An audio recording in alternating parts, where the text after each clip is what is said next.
যুদ্ধের ময়দানে তাকে খুঁজে পাওয়া যায় না। তখন তিনি মাপ চেয়ে ফেসবুক থেকে পলায়ন করেছে। তো ভাইয়ের আমার, এই আলী হাসান ওসামা গ্রুপ যারা রয়েছে, তারা মুসলিম শরীফের 969 নম্বরে একটা হাদিস রয়েছে, আল্লাহ তাআলা তিমসান ইল্লা তাসমাহু, আল্লাহ তাআলা তিমসান ইল্লা তামাসসাহু ওয়ালা কুবরান মুশরিফান ইল্লা সাওয়াইতুহু, একটা হাদিস রয়েছে। এই হাদিস দিয়ে তারা বলতে চায়, দুনিয়ার মধ্যে বাংলার জমিনে যত মন্দির রয়েছে সব ঘুরিয়ে দাও। এই হাদিস দিয়ে তারা বলতে চায়, জগতে যত মাজার রয়েছে সব ঘুরিয়ে দাও। জগতের মধ্যে যত কবর রয়েছে সব ঘুরিয়ে দাও। এমনকি তারা বলতে চায়, যত নবী রাসূলের মাজার রয়েছে সেগুলো ভেঙে দাও। ওলি আল্লাহর মাজার যেগুলো রয়েছে সেগুলো তারা ভেঙে দেওয়ার জন্য তারা শপথ গ্রহণ করেছে।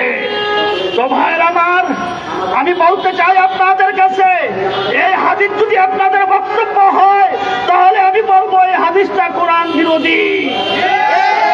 কোরআনে এসেছে লা তুফসিদু ফিল আরদ, জমিনের মধ্যে তোমরা ফাসাদ সৃষ্টি করিও না। কোরআনের মধ্যে রয়েছে লা ইকরাহা ফিদ্দীন, ধর্ম নিয়ে জবরদস্তি চলবে না। লাকুম দীনুকুম ওয়ালিয়া দীন, যার যার ধর্ম সে পালন করবে।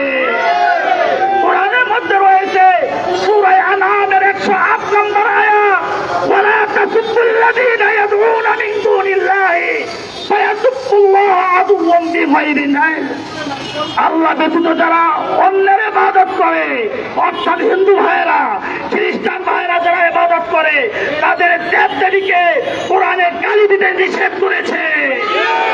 কোরআনে যদি হিন্দু ভাইদের দেবদেবী, খ্রিস্টান ভাইদের দেবদেবী, বৌদ্ধ ভাইদের দেবদেবীকে গালি দেওয়া নিষেধ করে থাকে, তাহলে তো তাদের দেবদেবীকে ভাঙ্গা কি কোরআনে কি আদেশ করেছে?